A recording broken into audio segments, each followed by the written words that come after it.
Quem teriam sido os primeiros habitantes do continente americano? Sabe-se que eles eram caçadores de animais já extintos, que sabiam fazer ferramentas de pedra lascada e fogões primitivos onde cozinhavam sua caça. Até recentemente, as evidências arqueológicas na América do Norte indicavam que o povoamento das Américas teria começado por volta de uns 12 mil anos atrás.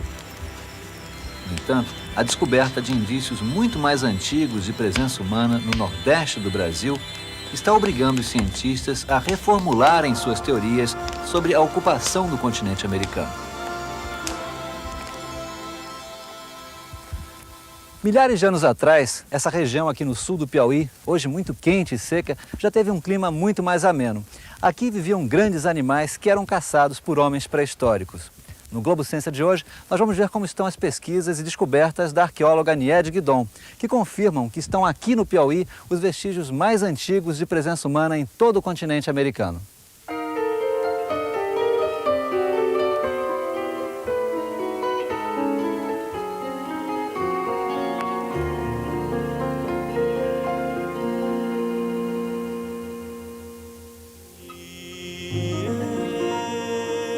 Parque Nacional da Serra da Capivara, município de São Raimundo Nonato, sul do Piauí. Este é o cenário das descobertas que estão desafiando as teorias sobre o povoamento das Américas. Aqui já foram identificados mais de 200 sítios arqueológicos que indicam que esta região foi intensamente habitada milhares de anos atrás.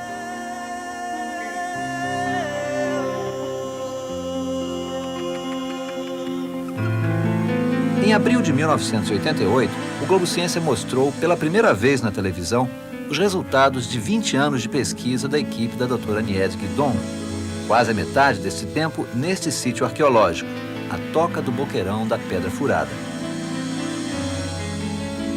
O abrigo natural formado por estas rochas de arenito atraiu para este local muitas e muitas gerações de caçadores pré-históricos, que deixaram suas pinturas como registro de sua presença e seus estilos de vida. Nas escavações feitas aqui, foram encontrados utensílios de pedra lascada, ossos de animais e restos de fogões primitivos com datações de até 50 mil anos. Depois de 10 anos de pesquisas e descobertas aqui no sítio da Toca do Boqueirão da Pedra Furada, a preocupação da doutora Niede Guidon agora é com a conservação desse sítio para que ele possa ser estudado e admirado por gerações futuras. Como é que a senhora está fazendo esse trabalho de conservação? Estamos transformando o sítio em um museu a céu aberto. Obtivemos a colaboração da Fundação Banco do Brasil. Já construímos esses muros de arrimo que impedem o desabamento dos cortes que ficaram da escavação, que preserva aquela parte lá em cima, que é a parte mais antiga, que está ainda debaixo de blocos, que poderá ser escavada no futuro, quando existirem tecnologias mais avançadas. Vamos construir uma passarela que levará o turista perto, na mesma altura das pinturas, mas a 2 metros, para não poderem ser tocadas. Doutora Niede, um dos aspectos interessantes desse sítio aqui é que foi justamente o desmoronamento de uma parte desse paredão, dessa toca, que preservou esses 60 mil anos de pré-história que a senhora vem desenterrando, né? Foi justamente esses blocos que estão aqui, eles se continuavam, vinham até aqui, nós é que quebramos para poder fazer a escavação até embaixo. E foi essa queda que selou, que isolou, então, do vale, isolou da chuva essa parte, e então não houve erosão, e tudo se conservou. Quantos anos de pré-história a senhora confirmou a presença humana aqui nesse sítio? Aqui, a presença do homem está atestada no mínimo de 50 mil anos, porque ainda estamos aguardando datações, de 50 mil até 6 mil anos, uma maneira contínua. A datação dos achados arqueológicos, isto é, a determinação aproximada de sua idade em milhares de anos, é feita em laboratórios especializados pela técnica do carbono 14. Essa técnica consegue determinar com razoável precisão a antiguidade de materiais orgânicos, isto é, de origem animal ou vegetal, como, por exemplo, carvão e ossos.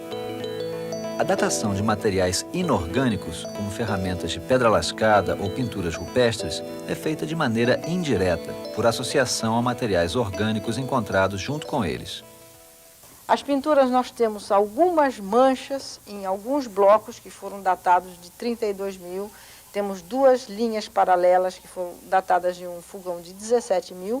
Agora, figuras que se pode ler, que se vê que é um homem, que é um veado, que é um animal, são de 12.000 até 8.000 anos. Nós pudemos datá-las aqui neste sítio.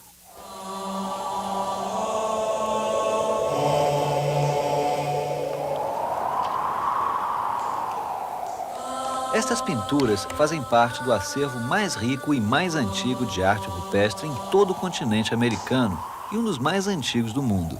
Um patrimônio científico e cultural que já começa a despertar a atenção de turistas interessados em arqueologia, equipes de televisão estrangeiras e estudiosos do mundo inteiro.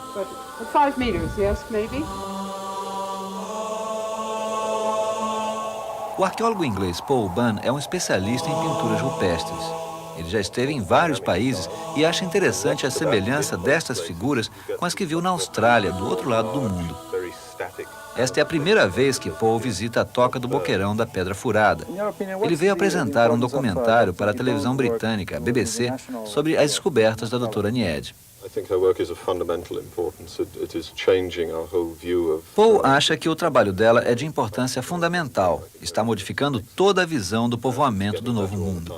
Ele considera as provas arqueológicas de Nied Guidon excelentes e diz que todos os arqueólogos de fora, céticos ou não, saem daqui muito bem impressionados. Estamos a caminho de um outro sítio arqueológico, um abrigo pré-histórico, onde a equipe da doutora Nied vem trabalhando atualmente, a Toca do Baixão do Perna. Nós estamos bem dentro do Parque Nacional da Serra da Capivara. Estamos bem dentro, esse aqui é o Baixão do Perna, e é bem no coração do parque. Essas estradinhas que tem dentro do parque, isso já existia? Não, essa estrada fomos nós que fizemos para poder trabalhar nesse sítio. Mas nós fizemos essa estrada em 1973, começamos. Foi melhorada este ano. O Parque Nacional foi criado quando? O Parque Nacional foi decretado em 1979. Mas ainda, atualmente, é que estamos terminando, sendo feitas as desapropriações, estão terminando este ano, e nós esperamos que será possível começar a fechar o parque agora em 1990.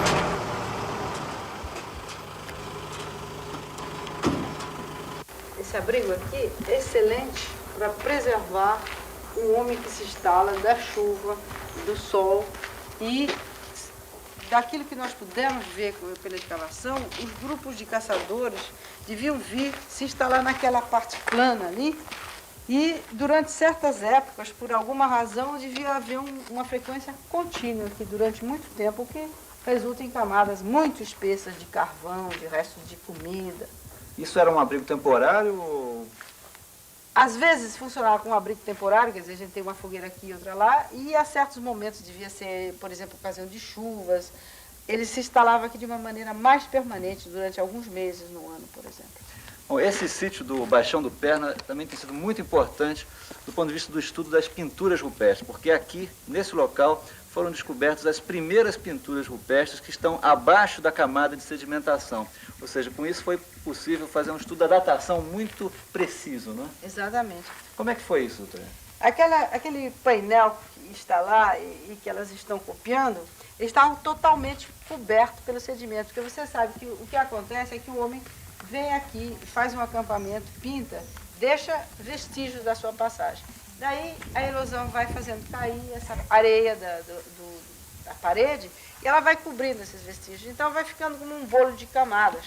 E o arqueólogo, quando ele escava, ele vai tirando as camadas no sentido contrário em que elas foram se depositando. Quer dizer, elas se depositaram no tempo e nós vamos tirando da mais recente para a mais antiga, né? A escavação começou lá em cima e, à medida que a escavação foi abaixando, começaram a aparecer aquelas pinturas. Está vendo aquele painel todinho? Tem mais de 100 figuras. Elas agora estão copiando algumas figuras e essa camada que tocava o pé das figuras mais baixas foi datada de 10.500.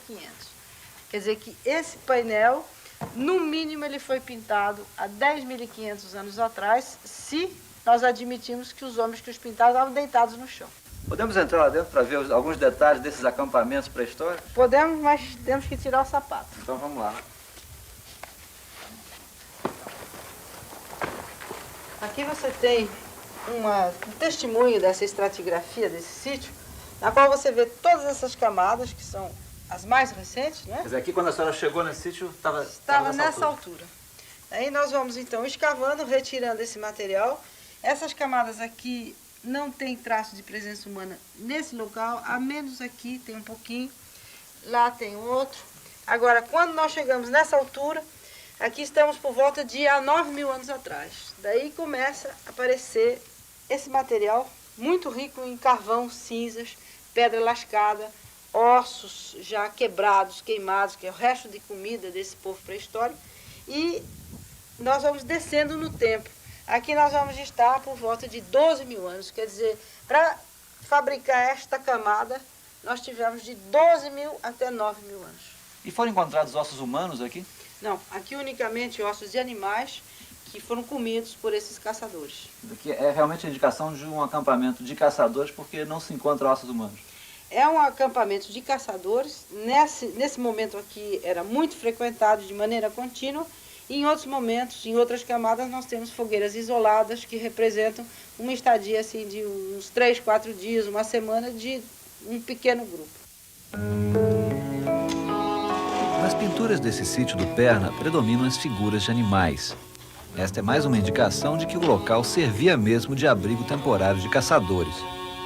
Aqui, as escavações arqueológicas foram feitas de forma semelhante a um tabuleiro de xadrez, em quadrados alternados com 5 metros de lado.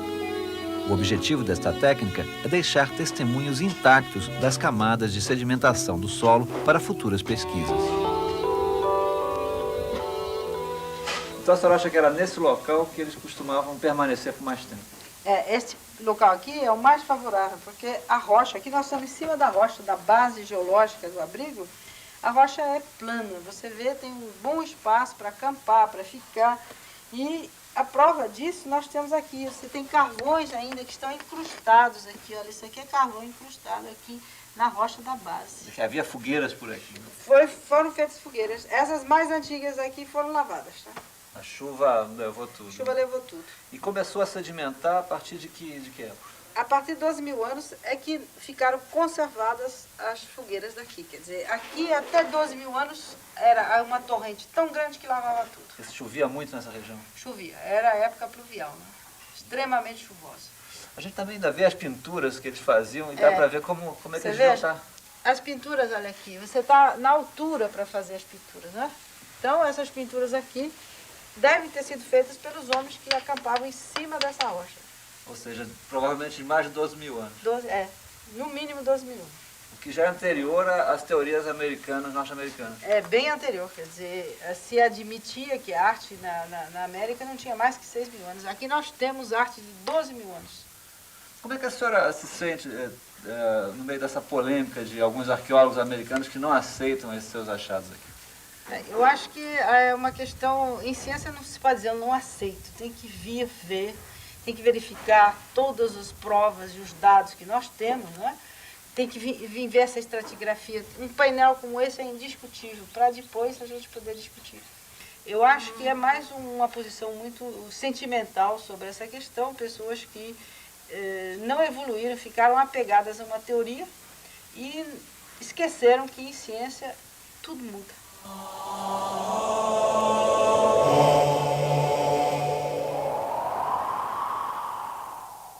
E esse trabalho que elas estão fazendo? Elas estão copiando sobre plástico. É a maneira clássica de se fazer isso aqui no Brasil, mas nós agora até estamos pesquisando um novo procedimento para evitar isso, que isso também a gente tem que tocar na pintura, o que é desaconselhável, e a precisão não é tão grande, porque existe toda a deformação do plástico. Nós estamos tentando novas técnicas mais modernas, com equipamentos mais sofisticados.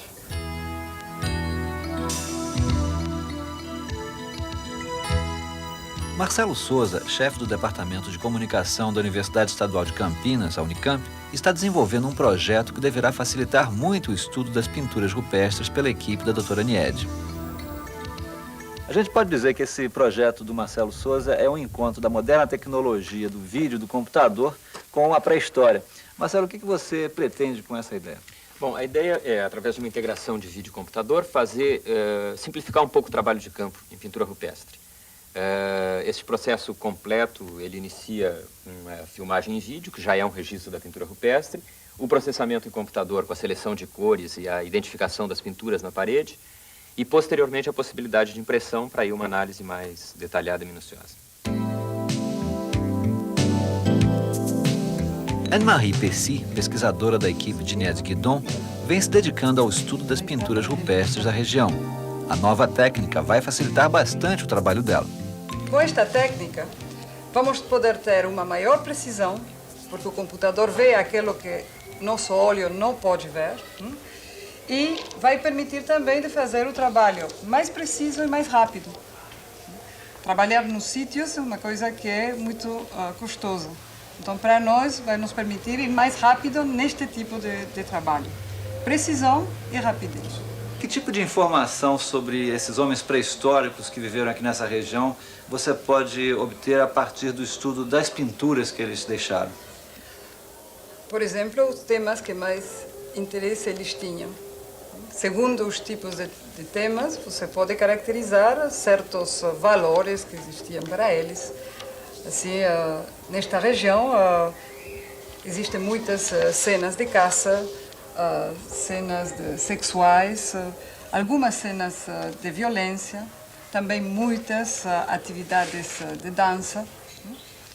Cada um dos grupos tinha uma técnica de realização das pinturas diferente e também temas que eram de seu interesse, que eram diferentes.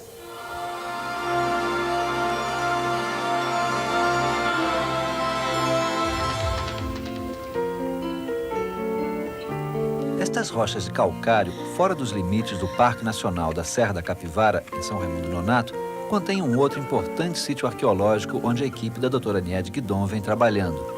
É o sítio da Barra do Antonião, que serviu de abrigo para muitos grupos de caçadores pré-históricos.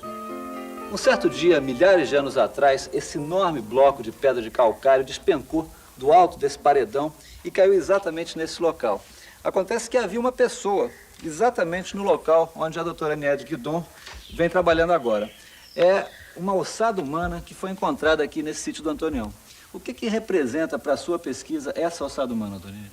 O primeiro esqueleto humano que nós encontramos aqui na Barra do Antonião. É um sítio no qual já foram encontrados muitos fósseis e isso para nós é muito importante, porque já temos também ferramentas desse homem e agora vamos encontrar então o autor dessas ferramentas, o homem que viveu aqui. Como é que a senhora explica a situação que essa pessoa estava aqui? Ela estaria viva, ela estava morta? Ainda não sabemos, quer dizer, nós temos que estudar essa situação para saber se ele estava e foi surpreendido, esmagado, podia estar deitado, dormindo, foi esmagado pela pedra, ou se tratava de uma sepultura que foi, uma sepultura recente que foi completamente esmagada por essa pedra. E a gente vê esses sinais do esmagamento até pelo... O corpo está completamente despedaçado. É, o crânio que estava aqui estava completamente despedaçado. Aqui estão ossos do crânio. Um outro pedaço estava aqui. E olha o maxilar inferior onde está. A distância entre o crânio e o maxilar inferior. A primeira vértebra está aqui. As costelas, uma vértebra. Os restos do crânio. Aqui é a bacia. Toda a coluna vertebral está aqui, a perna neste local. A senhora já tem alguma ideia da idade dessa pessoa? Há quanto tempo ela morreu? Não, ainda não temos e só depois das datações, porque não tenho ainda nenhuma datação para esse sítio, nenhuma camada datada, o que me impede de fazer qualquer correlação. Quer dizer que isso vai primeiro ter que ser datado pelo processo do carbono 14? Primeiro vai pelo carbono 14. E isso vai ser feito aonde? Quanto tempo leva? Nós vamos, eu acho que fazer datar na Inglaterra e na França. Vamos ter 2 datações. Para comparar. O tempo depende, os laboratórios são muito ocupados e isso pode tomar até 6 meses. E aqui nesse sítio, que outras descobertas importantes a senhora já fez aqui? Uma grande quantidade de ossos dessa fauna fóssil, essa fauna de animais muito grande, como o mastodonte, tínhamos a preguiça gigante, o tatu gigante. Nós temos também um tipo de urso, a presença de lhama, da lhama fóssil, de cavalo. Quer dizer, uma fauna extremamente rica. Como é que a senhora explica a presença de tantos animais grandes nessa região do Piauí que é hoje tão seca? É porque o clima era diferente. Esses animais, inclusive, todos esses animais foram fossilizados dentro de camadas muito úmidas. É um processo de fossilização que a gente reconhece que se passou em clima úmido. E, a partir de um certo momento que nós estamos procurando datar, começou esta aridez. Então, no momento de muita umidade, havia uma vegetação diferente e havia essa grande fauna, o que devia ser um atrativo importante para esses grupos humanos de caçadores. Todo o material encontrado nos sítios arqueológicos é levado para ser estudado num pequeno museu-laboratório onde a equipe da doutora Niede trabalha em São Raimundo Nonato. Veja o tamanho desses ossos fossilizados de preguiça gigante. E olhe só essas presas de um tigre de dente de sabre. Estes são dentes caninos e molares de mastodonte. A arqueóloga Maria de Fátima da Luz, da equipe da doutora Niede, é quem cuida do acervo dos ossos fossilizados de animais encontrados na região. Esses ossos foram encontrados no Antunião. Eles são mais conservados nessa toca porque é um sítio de zona calcária. Então, ela permite a conservação dos ossos mais intensamente. Um problema que preocupa a doutora Niede é o da exploração de calcário para a fabricação de cal, bem perto do sítio do Antonião. Essa atividade está destruindo preciosos registros arqueológicos, inclusive pinturas rupestres. Nestas imagens aéreas, podemos ver a fumaça preta resultante da queima indiscriminada das pedras de calcário.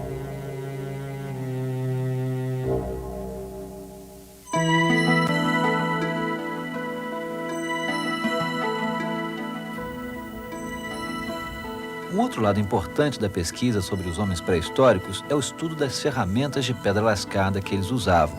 É o que os arqueólogos chamam de material lítico. O professor Hans-Jürgen Müller-Beck, da Universidade de Tübingen, na Alemanha, é considerado uma das maiores autoridades mundiais em pedras lascadas. Ele foi trazido ao Brasil por uma equipe da TV alemã para examinar o material lítico encontrado nos sítios arqueológicos de São Raimundo Nonato. Eu perguntei a ele como se pode ter certeza de que uma pedra foi lascada pela mão humana.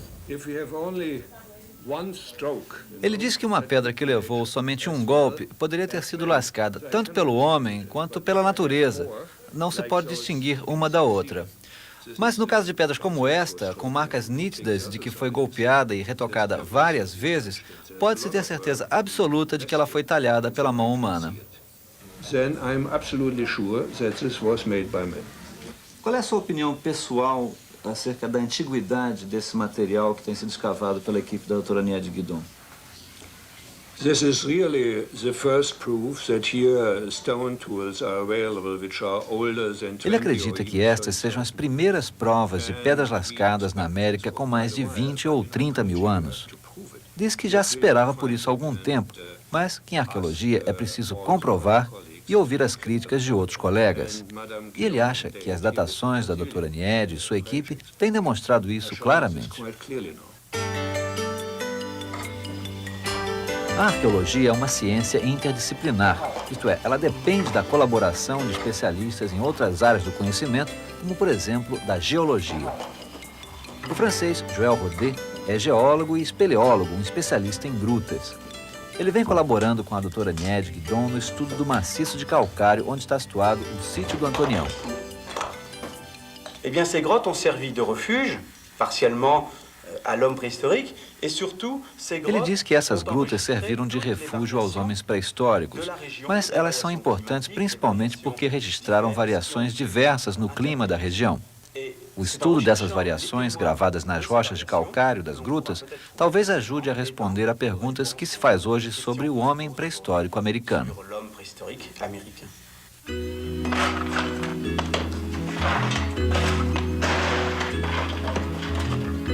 Uma outra ajuda que tem sido importante nas pesquisas da doutora Niede Guidon é a de moradores da região que ela treinou nas diversas técnicas do trabalho de campo em arqueologia. Todos eles aqui aprenderam conosco a fazer todo esse trabalho fino de escavação. Porque seria impossível aqui no Piauí, tão longe, num lugar difícil, nós trabalharmos unicamente com estudantes. Então nós formamos o pessoal local e eles já sabem fazer todos os tipos de trabalhos técnicos. A doutora Niede tem esperança de que, ao serem engajados nos trabalhos de arqueologia, os moradores da região ajudem cada vez mais a conservar esse patrimônio científico, cultural e ecológico que está ameaçado de depredação.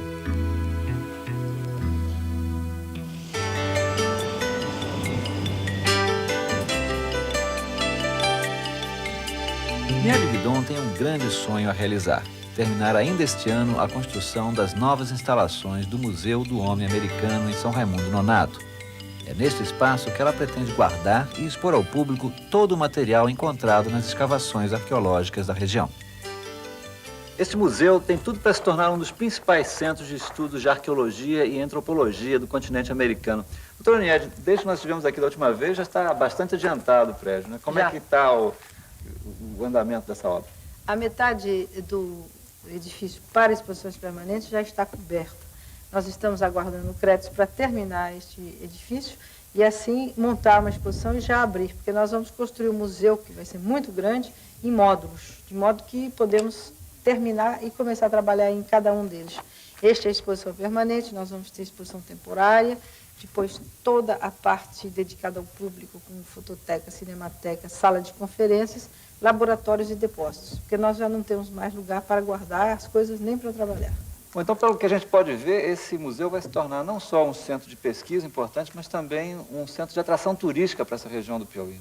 Sim, nós vamos constituir um complexo turístico, onde o visitante terá um museu, com as peças, com toda a explicação, e o Parque Nacional da Serra da Capivara. Nós vamos trabalhar em conjunto com o IBAMA para que essa visitação seja completa, dando uma visão, a visão científica no museu e a visão natural no parque. E, através dessa visitação, dessa afluência turística, eu penso que nós vamos poder chegar a uma autossuficiência.